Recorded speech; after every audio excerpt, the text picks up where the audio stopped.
कोई खास नहीं है, विचार ही खास है मेरा, संकल्प ही खास है। सभी समस्या ब्रिटिश काल से चली आ रही थी जिसको कि हमारे नेतृत्व में समाधान मिला। हम पहली बार 74 में जब दिल्ली गए थे, 75 में पेशेंट लेके, तो बाबूजी जगजीवन राम के पास गए थे और उनके यहाँ जो व्यवस्था था, सांसद बनने के बाद वही व्यवस्था हमने कराया। और ये निर्दलीय हो गई, ठीक न के लिए, ये ठीक न के लिए। अबर तो लोग कहे कि निर्दलीय भी आइए तो आइए, लेकिन और अभी वर्तमान जो सांसद हैं उनके घर पर क्या क्या होता है आप जानते हैं, यहाँ की जनता जानती है। बसपा पार्टी को साथ आने का क्या मतलब था, इसके साथ आने का क्या मतलब था? आपने अप्रोच किया या पार्टी ने अप्रोच किया?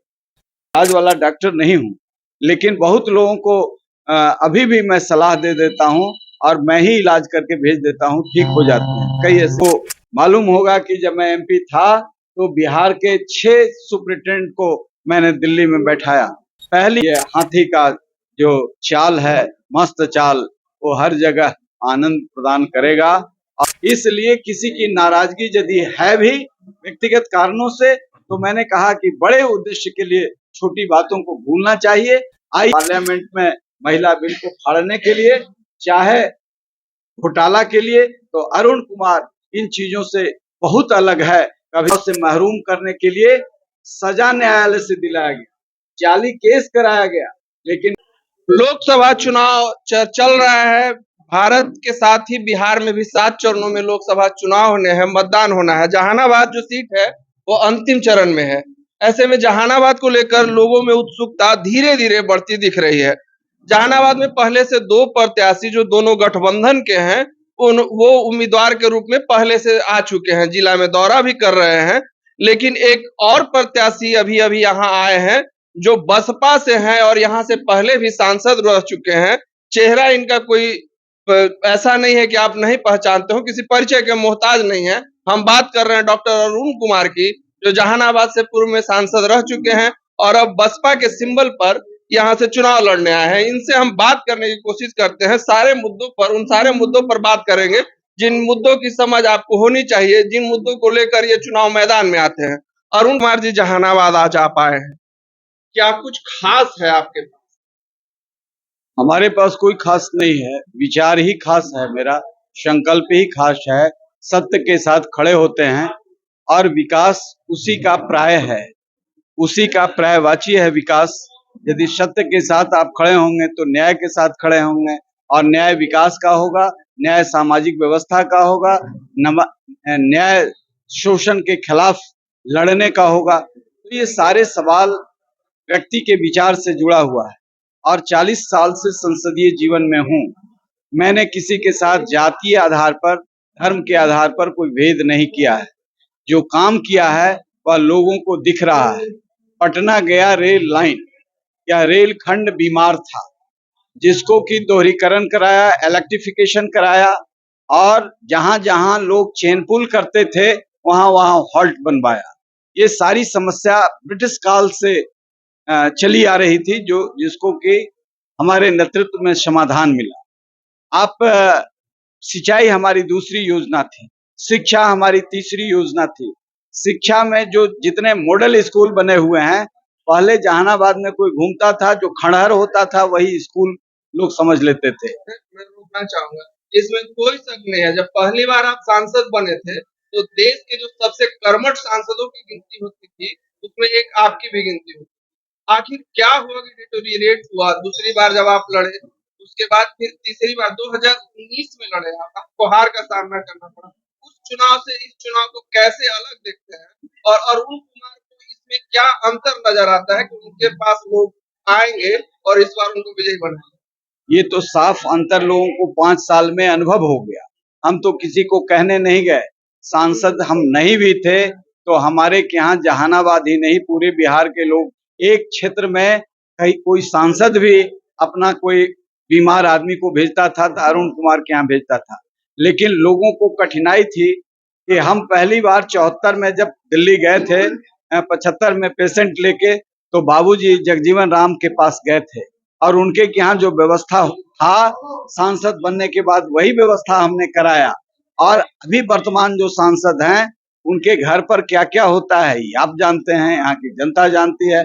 हमारे के यहाँ तो मेल वार्ड था और फीमेल वार्ड था और हजारों लोगों का इलाज हुआ और वहां रहने की कोई असुविधा नहीं थी। तो ये एक बेसिक सवाल था जो गरीबों से जुड़ा हुआ था और इसको मैंने जिया है। राजनीति में जो सामाजिक सरकार के होते हैं वो किसी पार्टी के होंगे, कम से कम लोगों की समस्या से विमुख नहीं होंगे। ये लोग समस्या को आने ही नहीं देना चाहते, उससे जुड़ना ही नहीं चाहते हैं। इसलिए लोगों को अंतर अब पता चल रहा है।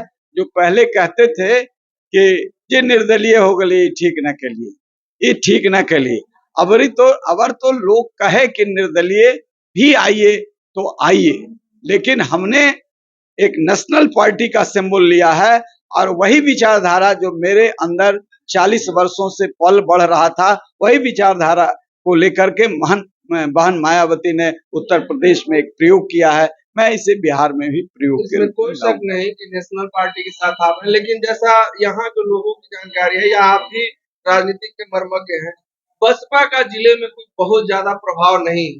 आपका अपना प्रभाव जो है वो अगर साथ मिले तो कुछ बात बन सकती है। जैसा तो बसपा पार्टी को साथ आने का क्या मतलब था, इसके साथ आने का क्या मतलब था? आपने अप्रोच किया या पार्टी ने अप्रोच किया? पार्टी ने भी अप्रोच किया, हमने भी अप्रोच किया। मेरे मन में था तब तो गए। हाथी के पास जाने का मतलब क्या था? हाथी के पास जाने का मतलब ही था कि मेरे दिल में भी था कि हमको ये जो गरीबों की लड़ाई है, ये पार्टी लड़ाई लड़ रही है। हम इसको अन्य जगहों में प्रयोग करके देखा, ये बड़े लोगों में सिमटा हुआ है। यहाँ गरीबों की आज भी लड़ाई है और हो सकता है आपके नजर में बसपा का कोई अस्तित्व नहीं है। मैं समझता हूं कि कोई सिंगल पार्टी इतना वैचारिक रूप से, संगठित रूप से कोई नहीं है जो सत्ता में है, वो भी नहीं है, वो सत्ता के लालच में है। यहाँ सत्ता में कभी आया नहीं, जो विधायक जीते भाग गए, सत्ता के फरेब में पड़ गए। लेकिन यदि यहाँ संगठन नहीं होता तो लोग लालायित क्यों रहते उसमें जाने के लिए? संगठन है और ईमानदार संगठन है, मजबूत संगठन है और वो काम करने वाला संगठन है, वो गरीबों के हित में लड़ाई लड़ने वाला संगठन है। तो हम इसी काम को करते हैं। ये संगठन मिल जाएगा तो हम समझिए कि अपने काम में ज्यादा सफलता से उस ओर आगे बढ़ेंगे। आज 1 मई है, 1 जून को जहानाबाद में मतदान है, 30 दिन का लगभग समय आपके पास है। क्या कुछ तैयारी है? संसदीय क्षेत्र बहुत बड़ा है, 3 जिले। अरुण कुमार को हर गांव में, हर खेत में, खलिहान में लोग जानता है। कोई ऐसा गांव नहीं है, किसी भी जाति और धर्म में कोई ऐसा गांव नहीं है जहां के लोगों का मैंने इलाज नहीं कराया हो। बिहार में मैं इलाज के लिए जाना जाता हूँ। मैं डॉक्टर तो नकली हूँ, लेकिन असली डॉक्टर से ज्यादा काम करता हूँ। मैं हिस्ट्री में पीएचडी हूँ, वो इलाज वाला डॉक्टर नहीं हूँ, लेकिन बहुत लोगों को अभी भी मैं सलाह दे देता हूँ और मैं ही इलाज करके भेज देता हूँ, ठीक हो जाते हैं। कई ऐसे लीवर के पेशेंट हैं, गैस्ट्रिक के पेशेंट हैं। 40 साल से मैं ये काम कर रहा हूँ। चंद्रदेव वर्मा जी एमपी थे, तो हम वहाँ जहानाबाद के पेशेंट को, गरीब लोगों को ले जा करके वहाँ उनके दरी पर सोते थे और उनका इलाज कराते थे। तो लोग कहता था कि जहानाबाद वाला आकर के घेरे रहता है। जब हम एमपी हुए तो हम प्रदेश के तमाम लोगों को कहे यहाँ आओ, कोई भेदभाव नहीं है, कोई बिहार का या बिहार के बाहर का भी कोई पेशेंट आएगा। मैं इस दिशा में काफी काम किया हूँ। आपको मालूम होगा कि जब मैं एमपी था तो बिहार के 6 सुपरिटेंडेंट को मैंने दिल्ली में बैठाया।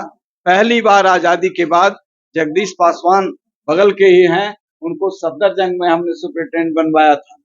डॉक्टर सीपी सिंह रविदास समाज के थे, उनको आरएमएल में एक्सटेंशन दिलाया और डॉक्टर डेका वो भी दलित समाज के थे, एलएनजेपी में उनको सुपरिटेंडेंट बनवाया। डॉक्टर श्रीवास्तव दीनदयाल उपाध्याय में उनको सुपरिटेंडेंट। ये बिहारियों की एक फौज वहां खड़ी हुई। आप पहले बिहार के लोगों को, पेशेंट को तिरस्कार झेलना पड़ता था। कम से कम 2000 डॉक्टरों को मैंने एसआर और जेआर करवाया, जिसको 10 लाख रुपया वहां लगता था, वहां 10 पैसा भी नहीं लगा। तो देश में डॉक्टरों की एक जमायत है, चाहे वह संजय गांधी लखनऊ हो, चाहे बीएचयू बनारस हो, चाहे पटना एम्स हो, कहीं भी हमारे सहयोग से बनने वाले जो डॉक्टर हैं वो आज हमारे पेशेंट को प्राथमिकता के आधार से देखते हैं। अब हमारा कैडर कह रहा है कि हम सांसद हो जाएंगे, क्योंकि हमारे कर्मों को लोगों ने देखा है, हमारे एक्शन को लोगों ने देखा है कि चाहे गरीब हो अमीर हो, संकट में है तो उसके लिए मैं खड़ा होता हूँ। और हमारे इस कार्यक्रम को गांव-गांव तक, खेत-खेत तक, हर गली मोहल्ले में, शहर में पहुंचाने का काम ये हाथी का जो चाल है, मस्त चाल, वो हर जगह आनंद प्रदान करेगा। और मैं समझता हूँ कि इस विचारधारा का बसपा का यहाँ इस बार डंका बजे। आखिरी सवाल, बहुत सारे सवाल हमने लोगों के लिए पूछ लिए। आखिरी सवाल है, सोशल मीडिया का जमाना है, आजकल चीजें तुरंत वायरल होती है। कुछ लोग जो नाराज है वो भी, या जो समर्थक है वो भी, समर्थकों की तो कोई बहुत बात नहीं करते लोग, जो नाराज है उनको क्या संदेश देना चाहिए इसी बात पर? हमको किसी से नाराजगी नहीं है। आज बहुत नाराज लोग हमसे मिले, हमको किसी से नाराजगी नहीं है। ये हो सकता है कि किसी को किसी का काम नहीं हुआ हो, लेकिन हमारे मंशा में, हमारे इंटेंशन में कहीं खोट नहीं है। हमारे कुछ लोगों से किसी को नाराजगी है तो वो नाराजगी उनके बीच की है, हमारी नहीं है। अरुण कुमार किसी को, यहाँ की दूसरी पार्टी के राजद के भी जो वर्कर आए हैं, मैं वर्कर ओरिएंटेड लोग हूँ, राजद के भी वर्कर आए हैं तो मैंने उनका काम किया है। राजद में हम सैकड़ों लोगों का हार्ट, लीवर, कुल्हा ये सब बदलवाने का काम किया है और पूरे प्रदेश के लोगों का करता हूँ। इसलिए किसी की नाराजगी यदि है भी व्यक्तिगत कारणों से, तो मैंने कहा कि बड़े उद्देश्य के लिए छोटी बातों को भूलना चाहिए। आइए, जहानाबाद का जो नाम बदनाम हुआ है, चाहे पार्लियामेंट में महिला बिल को फाड़ने के लिए, चाहे घोटाला के लिए, तो अरुण कुमार इन चीजों से बहुत अलग है। कभी सृजन घोटाला की लड़ाई नीतीश कुमार के खिलाफ शुरू किया। रूपम पाठक जब किसी विधायक की हत्या किया तो हमने कहा कि यह मात्र हत्या नहीं है, इसमें बड़े नेताओं के द्वारा यौन शोषण का कार्यक्रम है, इसकी जांच सीबीआई से होनी चाहिए। लेकिन रूपम पाठक को जबरदस्ती 302 में फंसा करके भेज दिया गया। यदि वह अन्याय वहीं रुक जाता तो बालिका गृह कांड नहीं होता। ये पूरे बिहार को दुनिया में शर्मसार किया है।